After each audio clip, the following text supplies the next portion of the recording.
Hello everyone, this is Ramashray Kumar from BHU agriculture.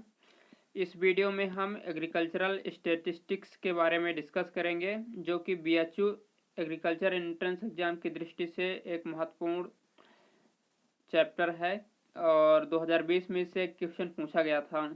उससे पहले भी एक आध क्वेश्चन पूछा गया है, तो इसमें हम देखेंगे कि क्या क्या पढ़ना है और क्या इम्पोर्टेंट टॉपिक है, क्या इम्पोर्टेंट पॉइंट है। और इसका जो PDF है वो आपको हमारे ऐप में मिल जाएगा। जो ऑलरेडी परचेज कर चुके हम लोगों का जो नोट्स है उनको ये मिल जाएगा PDF के रूप में। तो चलिए देखते हैं। तो पहला चीज़ जो इसमें आपको याद रखना है एग्रीकल्चरल स्टैटिस्टिक्स में, कि इसका जो मेजर्स ऑफ सेंट्रल टेंडेंसी है ये कौन कौन से हैं। तो इसका ये 3 ठो है। यहाँ पर आप देख रहे हैं कि पहला मीन है, दूसरा मीडियन है और तीसरा मोड है। आपको ज़्यादा भटकना नहीं है। एक चीज़ आपको क्लियर रखना है कि एग्रीकल्चर आपको याद ज़्यादा करना है और ज़्यादा इधर उधर भटकना नहीं है, उसके बारे में आपको ज़्यादा नहीं सोचना है। तो मेजर्स ऑफ सेंट्रल टेंडेंसी कितने हैं? 3 ठो हैं, मीन, मीडियम और मोड। ठीक, समांतर माध्य, माध्यिका और बहुलक। बात ये आती है कि जो स्टैंडर्ड डेविएशन है ये सेंट्रल टेंडेंसी का मेजर्स नहीं है, इसको याद रखना है कि ये मेजर्स नहीं है। फिर ये अगला रिलेशनशिप है, ये तीनों में मीन, मीडियम, मोड में तीनों में रिलेशनशिप है। तो इसमें आपको यह है कि मोड बराबर 3 मीडियम माइनस 2 मीन, यानी बहुलक बराबर 3 माध्यिका माइनस 2 माध्य। तो इसको सिंपली इसी में याद रखना है। और यदि घुमा फिरा के देता है तो आपको इसी का मतलब पक्षांतरण कर देना है। ठीक, फिर आपको थोड़ा थोड़ा इनके बारे में समझना है कि कौन सा क्या है, क्योंकि इससे भी क्वेश्चन पूछ लिया गया था। तो यहाँ पर पहला चीज़ है माध्य या मीन।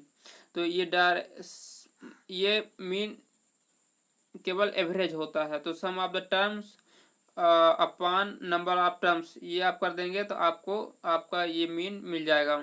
जैसे कि यहाँ पर एक हम सिंपल सा उदाहरण लिए हैं, क्वेश्चंस लिए हैं। 2, 3, 4, 5 एंड 6 का मीन क्या होगा? तो आपको सबको यार ऐड करना है और जितने लोग हैं, जैसे कि 1, 2, 3, 4, 5 है तो आपको 5 की डिवाइड कर देना है तो आपका ये मीन मिल जाएगा। कुछ लोग जो मैथ ग्राउंड से शिफ्ट हुए हैं तो उनको तो ऑलरेडी सब पता होगा, लेकिन जो एग्रीकल्चर से हैं उनको थोड़ा डिफिकल्ट होगा, तो वो आपको भी थोड़ा सा ऐसे समझ लेना है। ठीक ना। फिर है माध्यिका यानी मीडियम। तो मीडियम के बारे में आपको क्या क्या पढ़ना है कि ये क्वालिटेटिव डाटा के लिए यूज होता है और कैसे आपको ये इसको फाइंड आउट करना है। मीडियन को कैसे आपको फाइंड आउट करना है। तो मीडियन को फाइंड आउट करने के लिए पहले तो जो आपको डाटा दिया रहेगा उसको असेंडिंग या डिसेंडिंग ऑर्डर में उसको अरेंज करना है। जैसे कि यहाँ पर एक डाटा है तो इसको ये असेंडिंग ऑर्डर में अरेंज्ड है। तो 1 है, 3 है, 6 है, 7 है, 8 है एंड 9 है। तो असेंडिंग ऑर्डर में या डिसेंडिंग ऑर्डर में आप अरेंज करेंगे।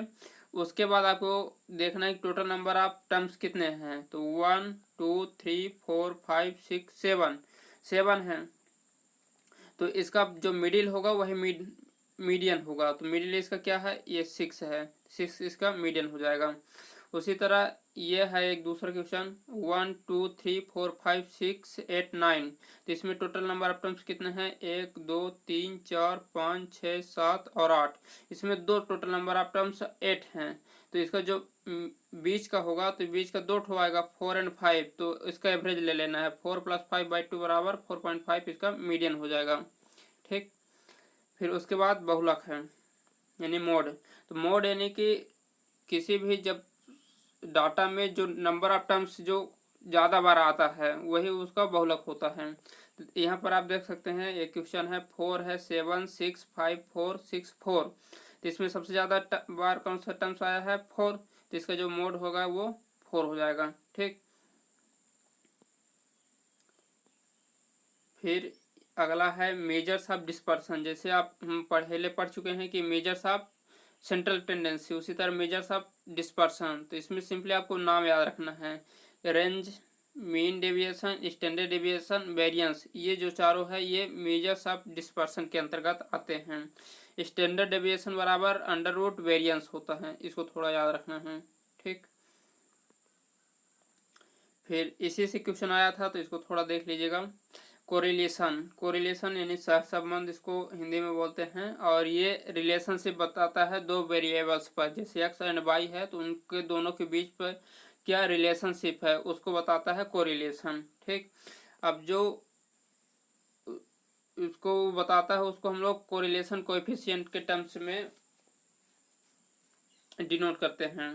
तो सिंपली ये क्वेश्चन पूछा गया था कि रेंज ऑफ कोरिलेशन कोएफिशिएंट, जो कोरिलेशन कोएफिशिएंट का होता है वो रेंज कितना होता है, तो ये +1 to -1 होता है इसका रेंज। कोरिलेशन कोएफिशिएंट का जो रेंज है वो +1 to -1 है। तो यहाँ पर एक बात ध्यान देना है कि ऑप्शन में प्लस इन्फिनिटी से माइनस इन्फिनिटी होता है, तो ये नहीं होगा। तो इसको आप लोग अच्छे से याद रखिएगा कि कोरिलेशन कोएफिशिएंट का +1 to -1 होता है। ठीक, फिर आगे इसका टाइप्स है। टाइप्स में जैसे कि ये positive and negative correlation. Positive correlation क्या होगा, जैसे कि हमारे पास दो वेरिएबल्स हैं, एक एक्स है एंड एक वाई है। तो एक्स को हम यदि पैसा मानते हैं और वाई को पेन मानते हैं, तो यदि हम ज़्यादा पेन देंगे, ज़्यादा पैसा देंगे तो हमको ज़्यादा पेन मिलेगा। जैसे कि 10 रुपये में 2 पेन हमको मिलता है, तो 25 रुपये में हमको 5 पेन मिलेगा, यानी दोनों बढ़ रहा है ना। यानी कि अगर एक वेरिएबल्स को हम बढ़ा रहे हैं तो दूसरा वेरिएबल्स हमारा बढ़ रहा है, ऑलरेडी बढ़ रहा है। तो ऐसे कोरिलेशन को हम पॉजिटिव कोरिलेशन कहेंगे। ठीक, नेगेटिव कोरिलेशन यानी कि यदि आप एक वेरिएबल्स को बढ़ाएंगे तो दूसरा वेरिएबल्स घट जाएगा। जैसे कि अगर स्पीड और टाइम को ले लें, तो यदि आप स्पीड बढ़ाएंगे तो किसी डिस्टेंस को जो तय करने में लगा जो टाइम है वो ऑलरेडी कम हो जाएगा। ठीक, जैसे कि यदि आप 60 किलोमीटर प्रति घंटा से चला रहे हैं, तो आप कोई एक डिस्टेंस अगर 1 घंटा में तय करते हैं, तो यदि अपना आप चाल बढ़ा देंगे 120 किलोमीटर पर आवर कर देंगे, तो आप उसको आधे घंटे में करेंगे। तो आपका मतलब कि एक वेरिएबल्स को बढ़ाने पर दूसरा वेरिएबल्स यहाँ पर कम हो जा रहा है। तो इस तरह के वेरिएबल जो कोरिलेशन होगा उसको हम लोग नेगेटिव कोरिलेशन कहेंगे। ठीक, फिर यदि दो वेरिएबल्स में कोई रिलेशन नहीं है तो कोरिलेशन कोएफिशिएंट का मान 0 होगा। ये तो रिलेशन ही बताता है, तो अगर रिलेशन ही नहीं है तो उसका जो वैल्यू हो जाएगा वो 0 हो जाएगा। ठीक, उसके बाद रिग्रेशन है।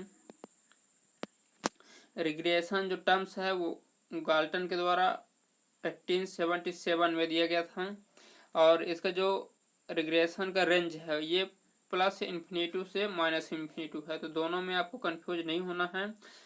कोरिलेशन कोएफिशिएंट का +1 से -1 तक, और रिग्रेशन या इसको रिग्रेशन कोएफिशिएंट कहिए, तो रिग्रेशन कोएफिशिएंट का वैल्यू होता है +∞ to -∞।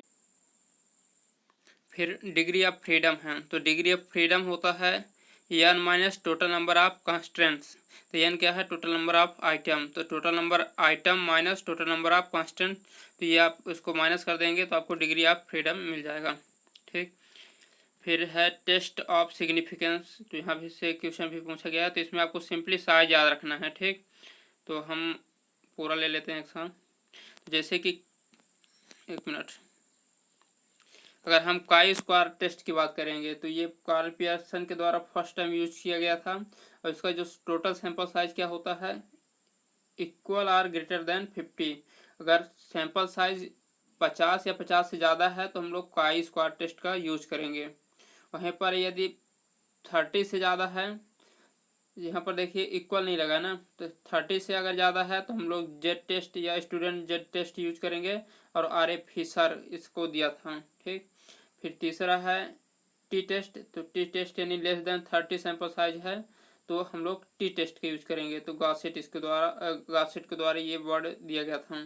ठीक, तो सिंपली ये पूछा गया था कि जेड टेस्ट का मतलब कि कब यूज करेंगे या उसका सैंपल साइज क्या होगा, तो ग्रेटर देन 30 के लिए ये जेड टेस्ट हो जाएगा, और लेस देन 30 के लिए टी टेस्ट हो जाएगा, और ये फर्स्ट ये जो काई स्क्वायर टेस्ट है ये ग्रेटर देन 50 या इक्वल 50 के लिए काई स्क्वायर टेस्ट हो जाएगा। ठीक, उसके बाद एक यहाँ पर टर्म्स है एनोवा, तो एनोवा आर ए फिशर के द्वारा दिया गया था, और ये इसका एनालिसिस ऑफ वेरिएंस यानी कि इसके द्वारा हम वेरिएंस का एनालिसिस करते हैं। तो इतना ही आपको इसमें पढ़ना है, और ये पीडीएफ आपको ऐप में मिल जाएगा, BHU एग्रीकल्चर ऐप में। तो इतना आप लोग पढ़ लेंगे तो इससे तो बाहर अभी क्वेश्चन नहीं पूछा गया है, तो मे भी इससे बाहर पूछा भी नहीं जाएगा। और यदि आप ज़्यादा पढ़ना चाहते हैं तो आप लोग नेमराज हुंडा पढ़ लीजिएगा, उसी से हम ये बनाए हैं। जो इम्पोर्टेंट था केवल वो आपको बता दिए हैं कि ये आपको पढ़ना है। तो thank you for watching this video. अगले वीडियो में हम एग्रीकल्चरल इकोनॉमिक्स की बात करेंगे और उसके कुछ महत्वपूर्ण बिंदुओं को देखेंगे।